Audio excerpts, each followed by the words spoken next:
the people of sake actually brought me into sake. Back in 1988, this place was actually in Ginza on the main drag. At first it was kind of soy sauce, it was miso. To the point where it actually changed my life. New Year's Day 1989. Not just sake as a beverage, but all the culture and history. Thanks for tuning in to another episode of Sake on Air, the world's first and only podcast dedicated to the fascinating stories, people, and flavors that color the incredible worlds of sake and shochu. My name is Justin Potts, and this week Sebastien and I are joined by Natsuki Kikuya, founder of Museum of Sake and arguably one of the most active people in London's sake industry, bridging the gap between Japan and the UK in a way that very few are equipped to do. And for those that listened to last week's show, you may not be surprised to hear that Masumi Sake's international man of mystery, Mr. Keith Norum, is on again this week as well. A rather natural continuation of last week's episode. This week, we have really fantastic conversations with both of these inspiring individuals that ought to give our listeners a bit of insight into everything from sake education to international market strategy, and there might be a few personal anecdotes and stories dabbled in there as well. So with that, let's get right into the show. All right, welcome to a special interview episode of Sake on Air. My name is Justin Potts, and together with me, I have, as always... My name is Sebastien Lemoine. And our special guest for today is Natsuki Kikuya, joining us all the way from London. She is in Japan for a short stint, and we were able to talk her into joining us for a quick visit today, and so we're very, very lucky to have her in here. Natsuki, welcome. Hi. You have been very, very busy since you've been here. A little bit hectic. A little bit hectic, I can tell. I've gotten a small glimpse into your world over the past couple of weeks. But before we get into that, I want to make sure we introduce you properly. And to be entirely honest, I don't know how best to go about introducing your title and what it is that you're up to now these days. So if you wouldn't mind just taking a quick minute to let our listeners know what it is you're up to. Great. My name is Natsuki Kikuya. I'm originally from Japan, but I reside in London, United Kingdom, for the past 10 years. Now I am independent, have my own business called Museum of Sake. I don't know what I call myself either, so I just call myself a curator of Museum of Sake. Perfect. Yeah. You're based in London, and then what brings you to Japan this time around? Yes, so this time I was with the WCT Wine and Spirit Education Trust to run educator study tour. It's 6 days in total, bringing about 10 educators who is teaching WCT sake qualification in, I think it's 8 different countries around the world to raise their level of knowledge for sake and kind of network together and just to share the love of sake together. Were there any particularly inspiring experiences that stood out for you on this trip? Yeah, so this past 6 days, we explored learning about yeast at the Brewing Society of Japan. Then we had this seminar for the sake service and the pairing by the very hot sake sommeliers and called Chiba Marie Chiba. Yeah. Who is a manager of the Genbai Moto in Ebisu, and Moto Okoshi, who's owner of the Andi Vietnamese restaurant, and he's also himself a WCT educator for level 3 as well, and giving us a really nice hot trend of sake service in Tokyo at the moment. That is a stellar team right there. You guys were very lucky. Yeah, it was really inspiring. Then we visited 4 breweries, 2 breweries in Shiga, which is Matsuse Shuzo, Matsuno Tsukasa, and Shichi Honyari, Tomita Shuzo. Then Jikon of Kiyasho Shuzo, and then Matsumoto Shuzo making Sawaya Matsumoto in Kyoto. Nice work. Yeah, and I don't know if I could continue, but we visited some nice koji manufacturers in Kyoto called Hishiroku. So one of the our oldest establishment of the koji manufacturers in Kyoto, and had a lot of geeky questions about the koji in general and fermentation in general. Then we had nice industry seminars run by owner of Hasegawa Saketen, Mr. President Hasegawa, and the President Ogura of Imadeya, recognized sake retail shop in Tokyo, as well as Nishuhan, Nihon Shurui Hanbai, the wholesaler of sake, to learn about the sake distribution in the past, current, and then future. So it was a really interesting topics the whole weeks, and we debated how the future of the sake would look like, what the issues to raise the value of the sake. I think the most biggest issue that we talked about is how to raise the price of sake, which would really benefit the sake producers and all the people who's relating to sake industry, I think. Right. What was the answer to how do we raise the price of sake? It's still continuous, I think, question. That's the $1 million question right now. Yeah. But I think all the sake brewers that we visited really tried to raise the value, by talking about the stories, building their philosophies of sake making, and being one of the unique brands that represents the regions, and really trying to approach the sake with agricultural approach as well. So these would hopefully raise the value of the sake, and at the end the consumer would pay more. It doesn't worry about paying more for a bottle of sake. I'm sure we're going to speak at length about the UK market afterwards, but you are in sort of a unique position because you've been looking at the Japanese market from overseas, coming here from time to time, but quite regularly. Can you share with us what you see when you come here? If there are certain evolutions of the Japanese market that you perceive? Yeah, so I moved to UK 10 years ago. That time, the sake industry, I think it was almost hitting the bottom, and not so much bright things was happening in Japan. But I knew that there was lots of sake brewer who's making the effort to making amazing sake at that time. But it's just the market wasn't responding back so much. But like maybe 5 years ago, I started to see a lot of markets becoming more active, especially the young generation. They started to react sake to be an exciting drink, and like a lot of female. Like 10 years ago, I never think of young female drinking sake by themselves and seeing like as a kind of a trendy things to do. But now I see it everywhere, and a lot of new sake restaurants, sake bars opening up, and a lot of young sake makers being a leadership for that. So it's great to see that happening. Nice. Stepping back actually for just a minute then. Yeah. How in the world did you fall into sake? Was that something that happened after you went to the UK, or was that something, because you were just mentioning that, right, your perception was something very different, not only just 10 years ago. Yeah. What was the turning point for you? How did that work out? Yeah, I forgot to introduce myself, but my family has been connected with sake through generations, and my mother's side family is in Akita, and they've been producing sake actually over 350 years. Oh wow. So in that way, I had my blood running. It's in your DNA somewhere. Yeah. But maybe I was a typical young Japanese girl in the past that I wasn't ever paying attention of my family heritage, or never be interested in learning about sake when I was young age.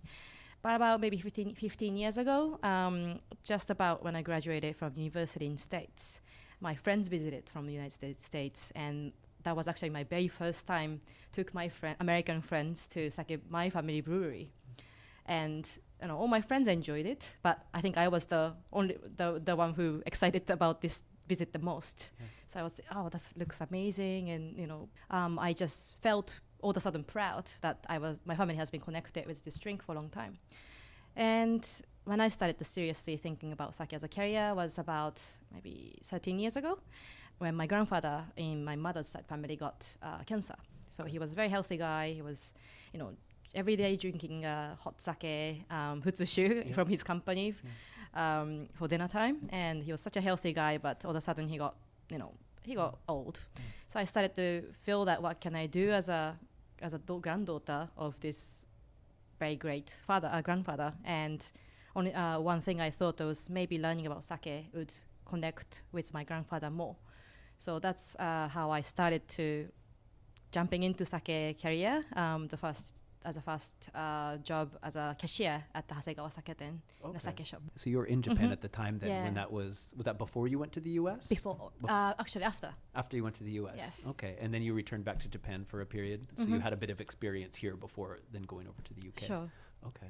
So what was the experience here then that then led you to going overseas? Yeah, so at the very beginning, my motive was to learn about sake industry that's connected, that gave my grandfather passion for his life career.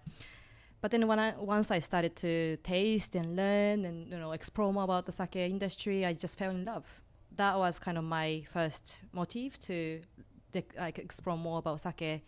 And when I'm looking at the sake industry at that time, like about 15 years ago, 13, 14 years ago, the industry was so bad. Like every year, maybe 20 something brewery has been disappearing. Nobody in my generation saw sake as an appealing drink. So I started seeing about the future of sake lies in the overseas market, knowing that there's a whole lot of populations outside of Japan never know this drink. So that was my first time decided to move to UK, actually, London. And I didn't go back to States because I knew that States is the biggest sake export country outside of Japan.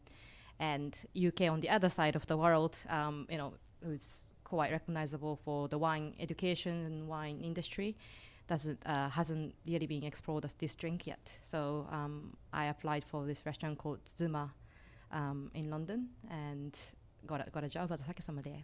So the London, then, that was a strategic choice for you more than anything. It was less, I have this connection to London. It was more on the strategic side. And did you have a wine background at all then going into there, or was it? Actually, not really. Okay. I learned wine at the WCT till level 3, but nothing so professionally. So it was actually quite challenging for myself to be myself as a sake sommelier without having so many no wine background or restaurant background before. And that kind of brings me up to a question that I wanted to talk with you about a little bit later as well. But the idea of a sake sommelier, right now there are a lot of educational institutes. There are a lot of different programs that are popping up all over the world, and a lot of people who are doing really fantastic work, very passionate work. And the people that are enrolled in and taking those courses are people that are really, really excited about sake. They want to learn, and they are hungry for any and all information and opportunity that they can get. The nature of those programs are all very different, but everybody who comes out of those programs becomes a quote-unquote sake sommelier. Yeah. And it's not necessarily good or bad or to the fault of the educators or the people learning, because it's passionate educators and passionate learners. But a lot of the market and the restaurants and all these people, they don't know how to necessarily integrate this person that knows something about sake. So in order to simplify it, people say, I'm a sake sommelier, which is easy to understand and easy for a lot of people to grasp. But there is a great deal of variety in the nature of what people are learning and the type of experience and education that they're getting. Again, not necessarily better or worse, but different. How do you consider that? Are the people who graduate from the WSET program, are they sake sommeliers then? Is that their definition? And how do you define that in relation to how, say, you would define a wine sommelier? I think when you just say sommelier, it's just taking one role of this person who'd guide their customers at the restaurant to choose a bottle of wine or sake to pair with their meal, or But if you try to see that as in a wider perspective, especially for sake, when it comes to this very unique drink that has a barrier of cultural and language barriers from non-Japanese speakers or Japanese person, I was seeing it more as somebody who can bridge between these two cultures or any cultures between Japan and their countries. So that was kind of my origin of how I started to help WCT sake program to create the qualification that can bridge between many different cultures to Japan and kind of give them a more structural education. So I don't think that would give them give them everything they need to be who they are, or to be a very, very proud sake sommeliers, I would say. But as we all probably know, that Japanese culture is so, how do you call it? I don't want to be negative, but like ambiguous or, unspoken sometimes. Yep. The most of the problem I had was when the sake producer come all the way from Japan to UK, they try to promote their sake and they'll meet all these wine sommeliers and bar managers and they pour the sake in front of them and give them a taste. But they keep silent. They don't talk or explain what their philosophy is, or how their sake differentiate from the other brands or other sake from other regions. So nobody really knew how to describe the sake flavors or styles or production methods, I think. So I just felt that, with this Japanese culture to rely on the craftsmanship, which is kind of more our mindset and spiritual, I think, mindset, more than a kind of a logical method taste sake or some educational, how do you call it? Like we never had serious sake schools apart from University of Agriculture brewing department. So that was kind of my roots of setting something that is structural. Maybe, we are not so geeky, or we don't teach culture or history about sake, but we give a structure of sake education. It's a chance, because like I said, a lot of times it's not necessarily a language barrier that people are up against. It's more what these consumers or sommeliers or restaurants or chefs, the level of demand that they have for the types of communication and the level of rigor, I guess. There's a great deal of rigor, I feel like, in wine programs and in food and culinary programs as to why things are the way they are. And a lot of times you don't necessarily get the answer that you're looking for when you're approaching this. And so do you work a lot with like marketing and communications and things like that with different producers as well? Do you support them on that end outside of WSET? Yeah, I do help several sake producers come into UK and promote. So kind of doing the similar way, but more on the promotional elements, I think. And just trying to bring their philosophies into our table with the wine drinkers and British foodie fans.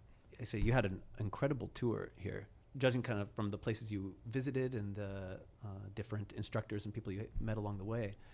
It sounds like you got the people taking part had a really great look at where the industry is right now and where things are going. Looking at that and then looking at where things are at in London right now, where do you see a gap and where do you see opportunity to then fill that gap? I think it's only a gap. Yeah. Here in Japan, you see a lot of news saying like, oh, sake is so popular in France, Paris. Every Parisians are drinking sake. I'm sure you relate to that. Every Londoners are in love with sake. It's not happening. I agree. It's not happening yet. I think it's nice to promote that cause, but as you know that we actually calculated, and every British population drink a sake the same size as the eye drop, which is like 50 ml a year. So it's like really tiny, small. No, it's not even 50 ml, like 20 ml. Yeah, a year. So it's comparing with like even Japan is still small, like 2 liter a year of sake consumption per population. So it's even though it's been shown in a TV program or news quite a lot of times, most of the average British people wouldn't know so much about sake. I've always thought about Japan that Japanese brands are using what the overseas markets are telling them about their products internally here in Japan. So I've always felt that the first benefit for Japanese brands to say that sake is popular in France or in the UK is for the domestic market. Yeah, exactly. It's like a boomerang effect or something they call it. Yeah, I think that's how Japanese consumers' mindset, I think, works most of the time. But still, I think it's a lot of as you said, it's not just the language, but it's just how we approach British consumers. It's all lack of information in English, but also what they're looking for as well, like kind of how to enjoy them, how to pair their sake with, or doesn't have to be geeky information, but something that they can bring the essence to their daily life. Something they can latch on to that's a little bit closer to home, I guess you could say. Yeah, absolutely. Yeah. And you mentioned previously, or just a moment ago, that there's some brewing happening in the UK as well too nowadays. Yes. I noticed, Kampai London, right? They just opened a tap room or a brew pub or something along those lines, and then you just had the opening of Dojima. Dojima. Have you been involved with them at all? Have you had a chance to look at much of the local operations? How are things going there? Yes, I visited both breweries. They're both quite different to each other. Kampai has been trying to open their breweries for like 3-4 years, and it took a while because it was such a big project. And then while they're doing this preparation, the Kampai opened last year.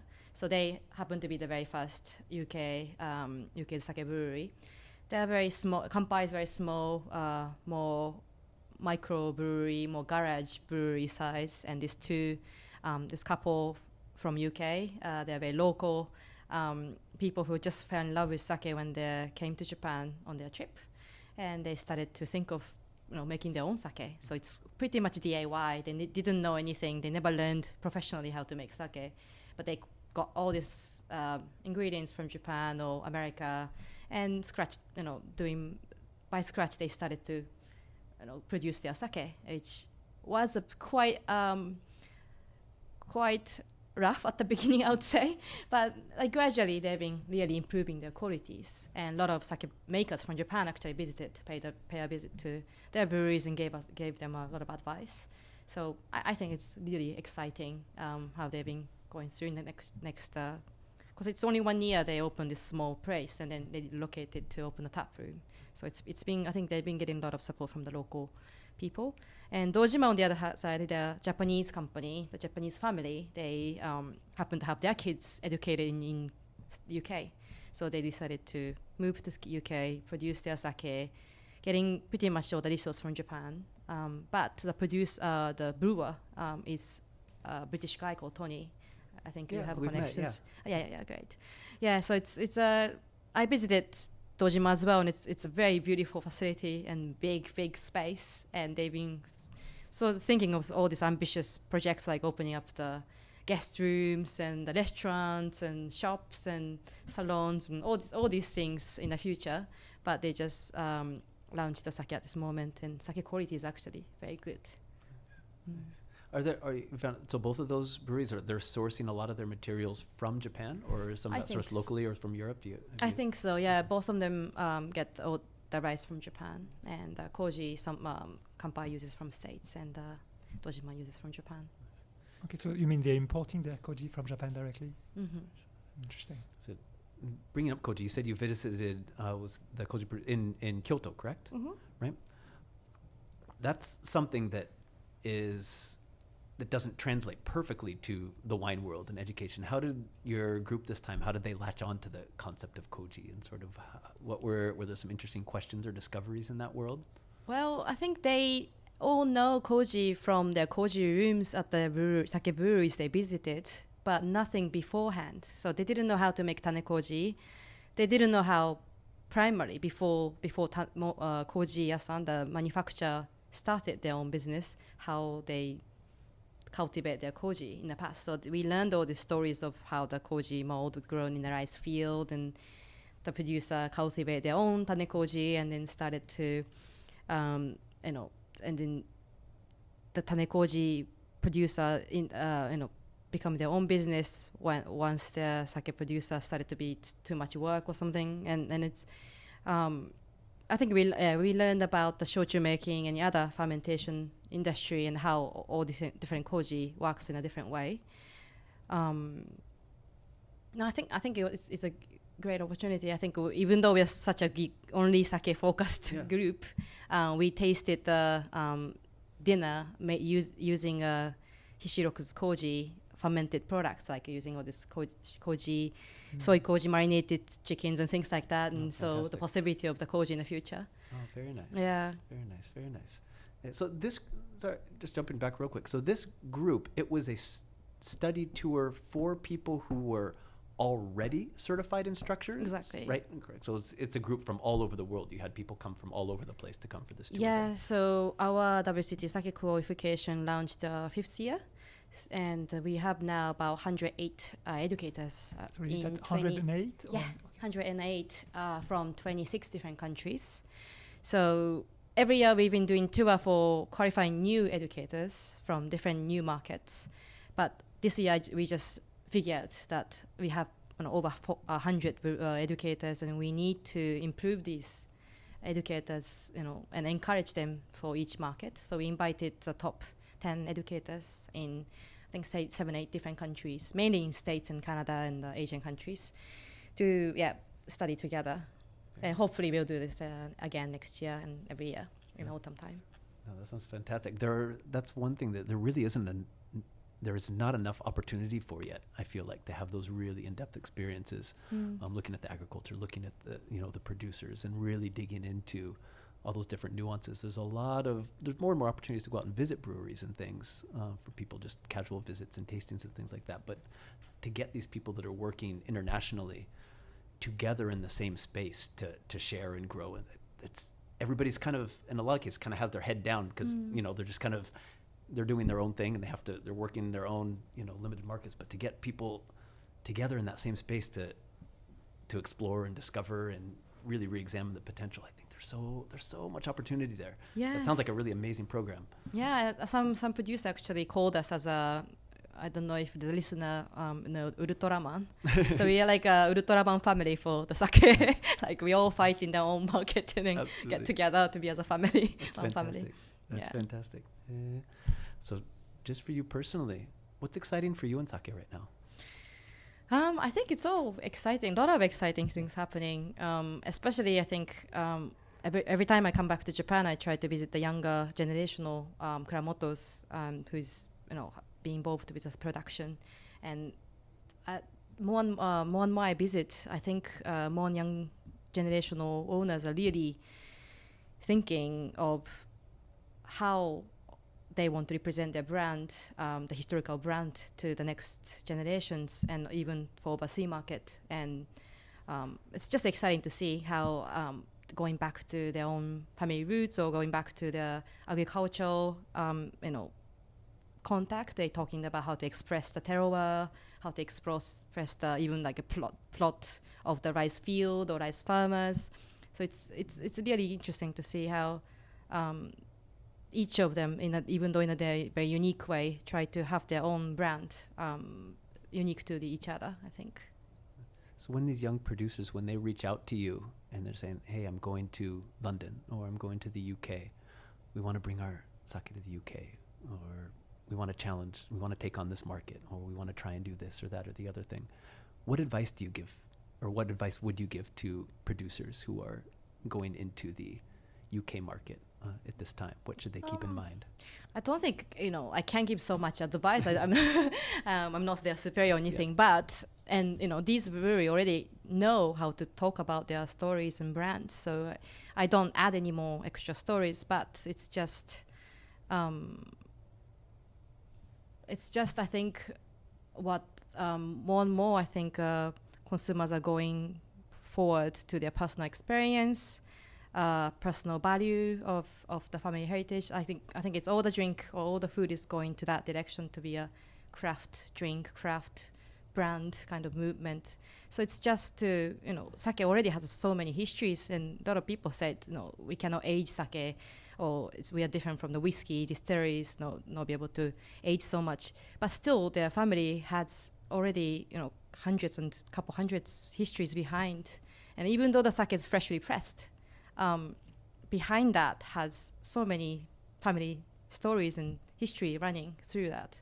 So I think just combine this tradition that's behind their generations and this new drop that came out from this new younger generational mindset, Toji. I think these two combined, it's gonna give a very big impact to the consumers, I think. And I think we just have to simplify our sake industry, because it's just like we spent so much time making sake too complicated, I think, and too technical. Like we talked all the time about rice polishing or talking about the machines, and it's great that we use expensive facilities to make sake, but that doesn't sell their product as their unique brand. Doesn't inspire people. Exactly. All the time. And there's those resources are available to plenty of other producers, right? But I think younger generation already know this already, so they stop talking about machines and polishing ratios, I think, these days. So I'm not so worried. Yeah. We're moving in the right direction. Yeah, I think so. Nice. Curious, W said you're obviously very well wine and spirits. London has a big beer market as well too, in craft beer. Have you been seeing much interest being generated sort of in that sphere, or putting sake into craft beer establishments or things like that? Are those two worlds that are starting to collide in any way? I think when I see a lot of sake producers try to reach to UK market, they're all pretty much only wine audience. But I also try to emphasize that, we drink beer too, and we drink spirit. So, and they are all quite different audiences to each other. So not only reaching to the wine sommeliers and wine fans, we should reach to more beer enthusiasts and the spirit enthusiasts, and the approach will be quite different, I think. But I think with a price point, the beer might be still be a bit of big barrier to reach to, like sake be served at the pubs. I think beer pubs would be my dream, but I think with a price point at this moment, it'll be a bit difficult. Absolutely. Yeah. What about the price of sake in the UK? What are the main challenges? Yeah, I think it's just transportation is always the big. The duty is not that big anymore to UK to Japan, and it's pretty much the cold transportation that we have to ship in a cold containers for over 2 months. So just that would give sake already a quite big price increase from the original, and also I think all this distance makes the supplier be less motivated to buy a lot. So at this moment, I think that all the suppliers or distributors in UK are quite, full in their hands to have the new sake brands to join in their own portfolios. The pound has been pretty volatile over the last few months. However, what would you say is the typical ratio between the price in Japan and the price in the UK? Probably at least 3 times when it comes in, and then as when it's sold in a restaurant, they'll normally multiply by 3 or 4 or even more. So that would really make it like 7 times more than, or even like 10 times more than Japan price. It's easily happened. Are you seeing some retailers which are successful, alongside restaurants to sell sake? Mm-hmm. And why do you think they're successful, or what's their... in London? Or in the either a market outside London? In Europe? In the UK, outside. Oh, in London. No, I think it's pretty much London. And I think Oxford, it's growing a little bit, or some other big cities, but it's really mainly in London, I think. And so are there some retailers that sell bottles and not, alongside restaurants? I think 98% of the sake or something distributed in UK is through restaurants. So it's a very small number that's been at the retail shop, and I really wish that number is going to increase in future. Oh, you will. Just a matter of time. Yeah. So it's nice to know that we all have jobs for a while at least. There's employment opportunity out there for us. And so, here we are. We will see exactly how this integrates itself into the grand scheme of things. But timing-wise, we had Natsuki Kikuya of the Museum of Sake in London here joining us. And at the same time, we had Keith Norum from Masumi. Hi there. Hi there, down in Nagano, who happened to be strolling through at the same time as well. And so lucky me. So we forced both of you into a room together to chat with us for just a few minutes because we could. It's a pleasure to be here, Justin. Thanks for throwing a mail my way. Right. Thanks for coming out. Really good to see you. We haven't seen you in a while. Yeah, you're looking good. I'm still kicking. So it's far, that so sake. good. It keeps you going. Right? I said we got to work on putting together more and more proof and more evidence behind that. I think that's going to help in this big health kick. If we can put more and more more numbers behind that. Adds to the lawn. I'm a living number. Right? I've been here in Japan for 28 years. Yeah. And people say that it seems like I'm much younger than I look, or I look much younger than I am, I think is the way you put it. Yeah. And the only thing I can think of that might have helped that is spending time in Japan drinking sake.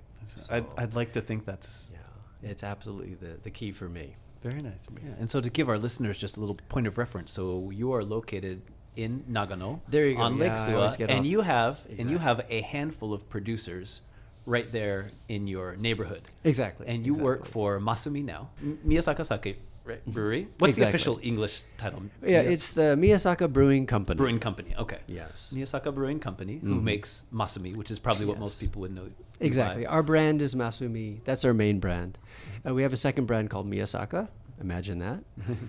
And so, yeah, so basically, we're Masumi. Would you explain why you have 5 different breweries so close to each other? Sure. Yeah, we're in an area called Suwa. It's a name of a town. It's actually a collection of towns, and it's a region as well, because there's a beautiful lake high in the mountains, and then we'll have a lot of mountains around the lake. So it's the Suwa region. But in the various towns around the Lake Suwa, there's actually 9 sake makers. And of the 9, 5 of them are really in our neighborhood. The main train station is called Kami Suwa, which means Upper Suwa. And from that station to Masumi, as you walk, it takes about 15 minutes. And including Masumi, you go past 5 sake makers in a 15-minute walk. And Sebastien, the reason is the water. The water right in the particular area we are located in, it just happens to have the right balance, the best balance maybe in that for that area's style. Our master brewers are talking about the water in quite some depth, and they often talk about the fact that it has low calcium and a little bit higher sodium than usual. So having low calcium is going to mean it's going to be a soft water, right? And having a little bit more sodium as well really helps with softness, and it's what kind of gives us our basic profile. The Miyasakas started brewing their sake there in 1662, not 1962, 1662. And a lot of the other makers in the same area of the 5 are about the same age, between 250 and 400 years old. The reason they were started there was, again, the water. Back then, water was super important. People put names on the water. People would travel hundreds of kilometers just for the water. There were a lot of tea houses along the route. It was a route that connected Edo, the old Tokyo, to Kyoto through the mountains. It was actually a very important route because at different times, different wars were occurring, and you couldn't take the seacoast route because it was closed off because of a war. Now it's closed off because of a landslide. Before it was, samurai hacking each other. And so the mountain route became very important. And the tea houses were cluttered and really clustered in that area because soft water is really good for tea as well. So we all kind of gathered there for the water. Very nice. Wow. Very nice. Very nice. Did you know that, Natsuki? I didn't know. I Well, didn't there know you the go. 5 exist in Suwa. It used to have more than 5? Yeah, well, I think that the total was 12 at some point. Wow. But in recent, since the 50s, 1950s or so, pretty much 10. And now we're at 9 in the Suwa region. And just between our station and us is 5. Yeah. So for people who haven't visited Japan, there aren't that many places where you can take a 10-15-minute stroll and you have access to that many breweries. You can That's probably, true, if yeah. you stop and think about it, you can probably list them off just about. Yeah, yeah. I mean, they're pretty scattered. You might be lucky if you have 2 or 3 within a relatively close distance. That make it possible to do on Nomiyaruki, I can see. Exactly. Yeah.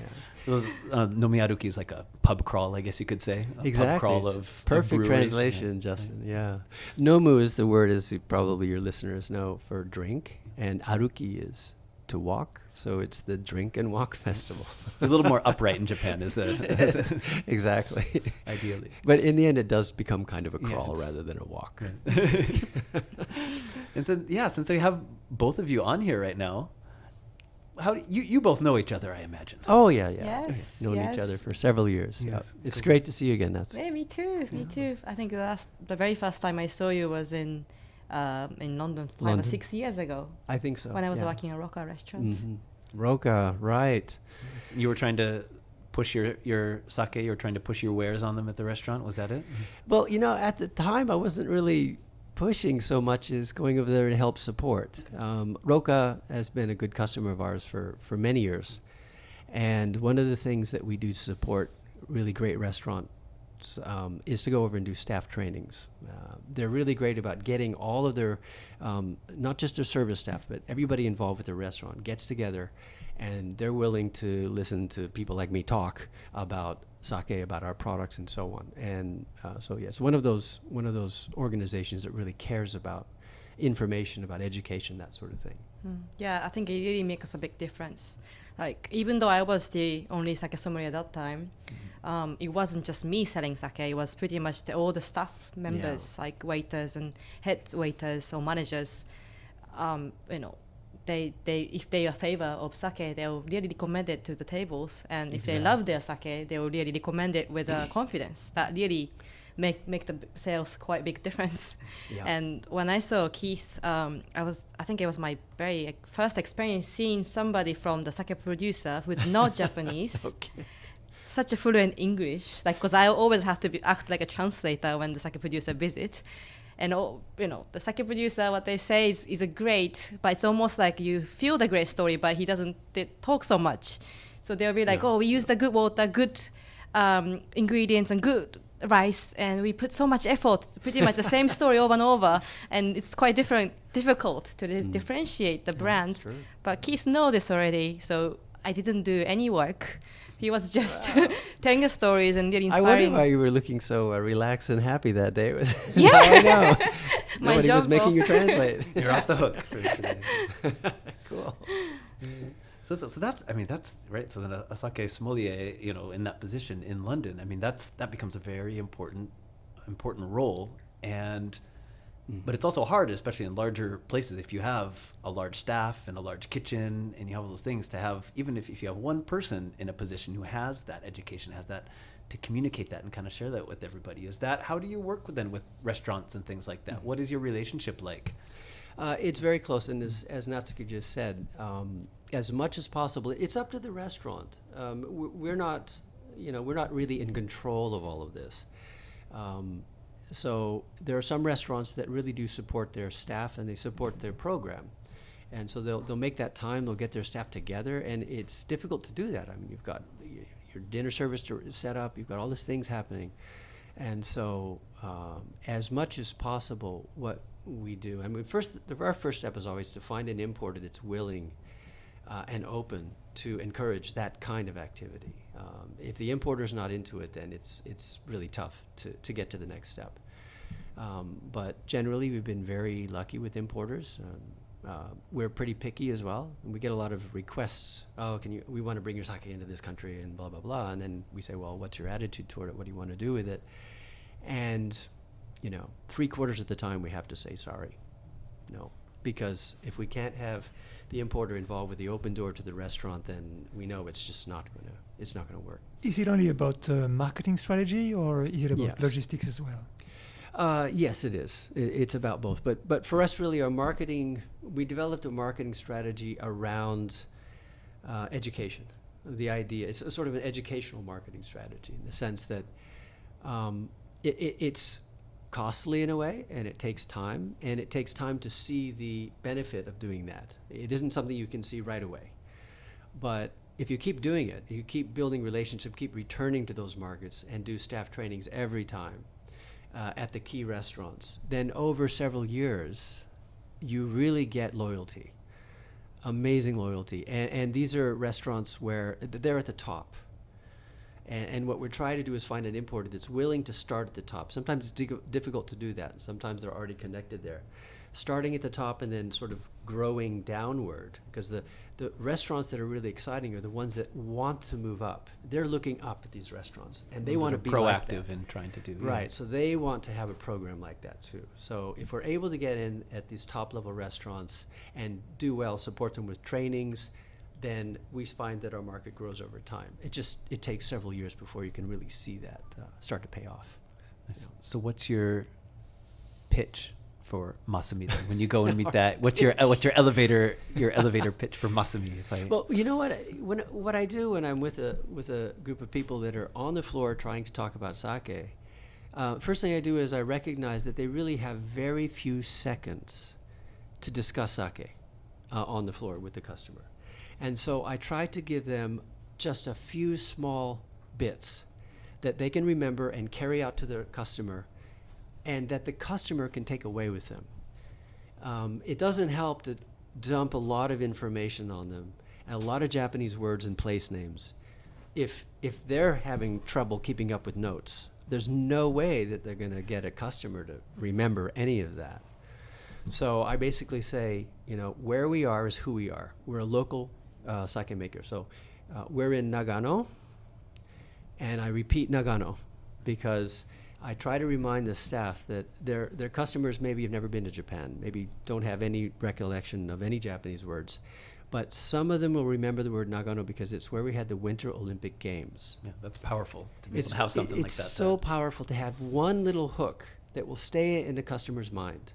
And so I say, our brand name is Masumi, and it's the Miyasaka family, and blah, blah, blah. And I tell them a story and all that. And some of the staff are really good at kind of making a little summary of the story. Some of them aren't, and that's fine. So if they can remember, this is Masumi, it's from Nagano, that's the Winter Olympics.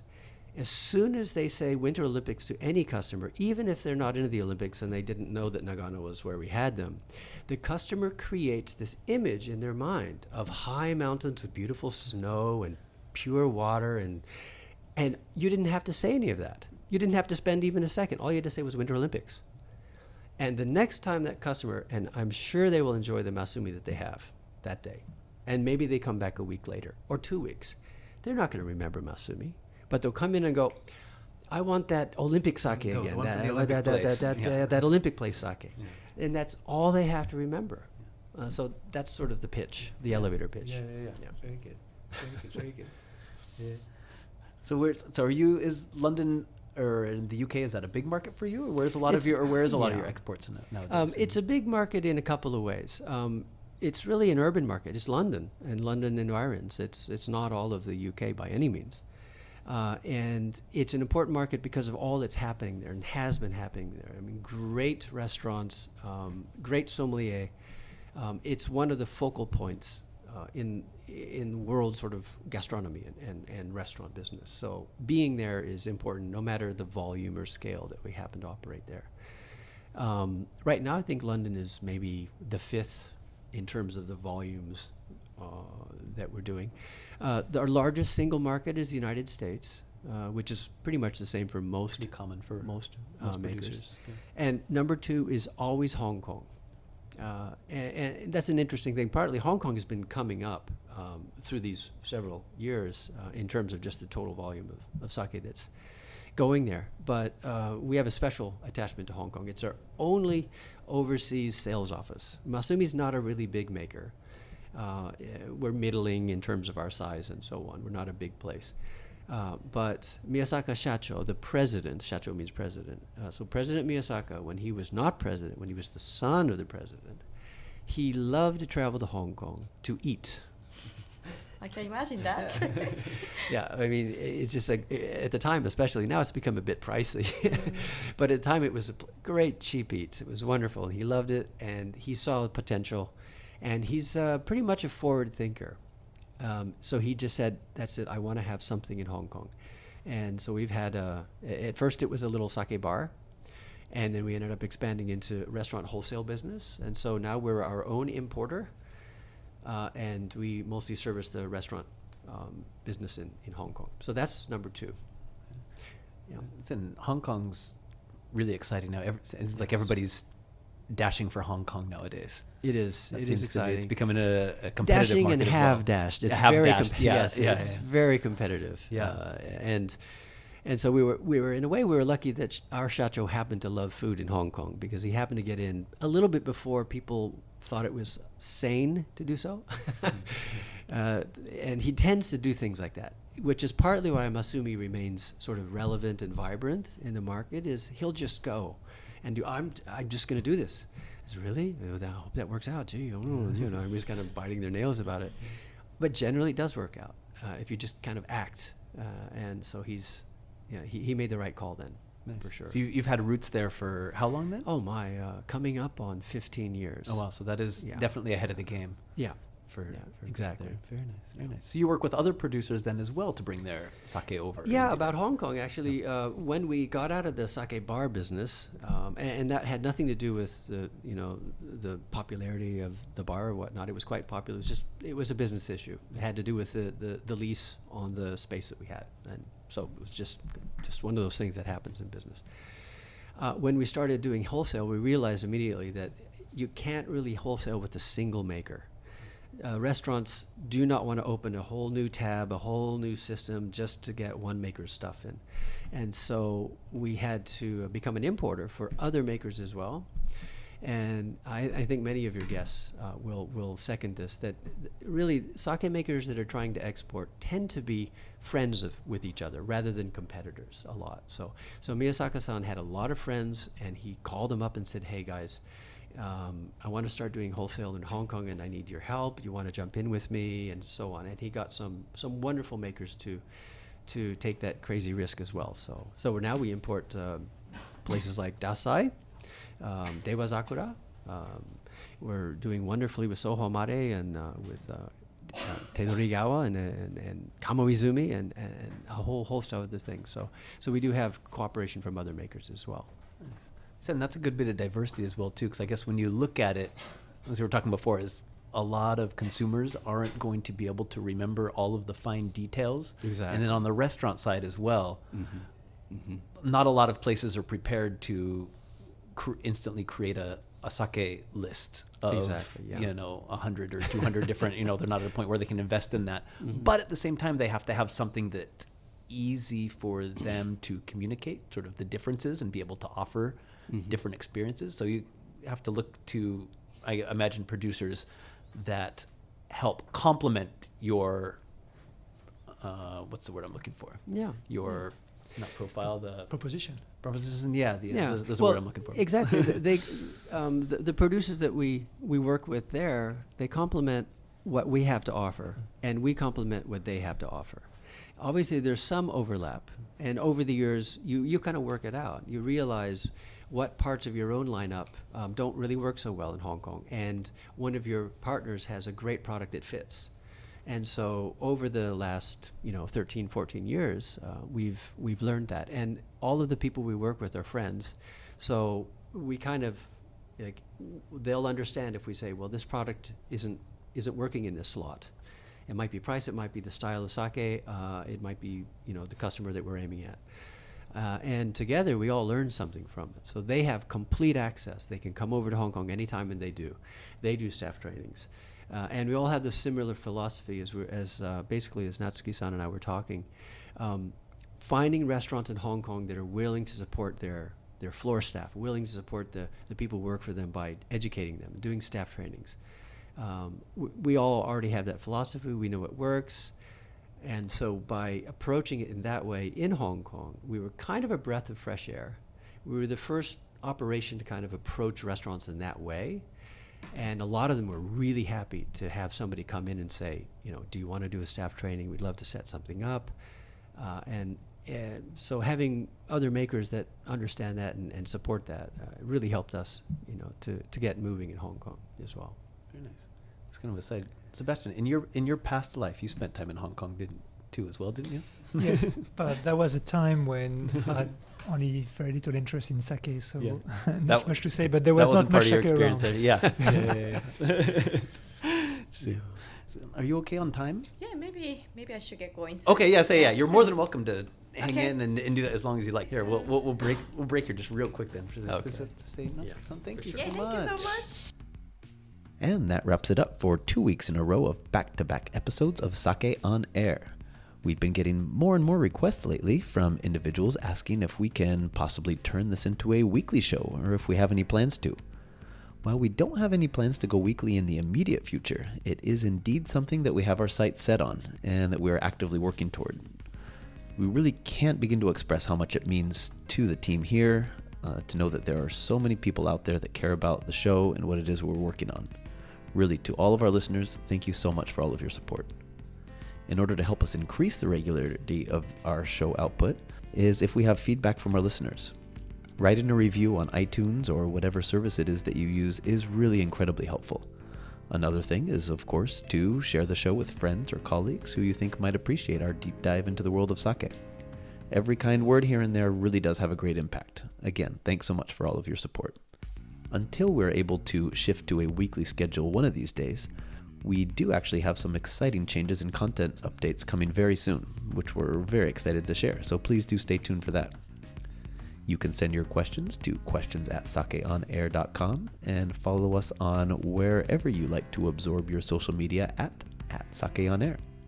Sake on Air is made possible with the wonderful support of the Japan Sake and Shochu Makers Association and is broadcast from the Japan Sake and Shochu Information Center in Tokyo, open Monday through Friday for tasting, shopping, education, and occasional special events focused entirely on sake, shochu, and awamori. And as always, thanks so much to Mr. Frank Walter and the Export Japan team for their fantastic production support. Until next time, kanpai!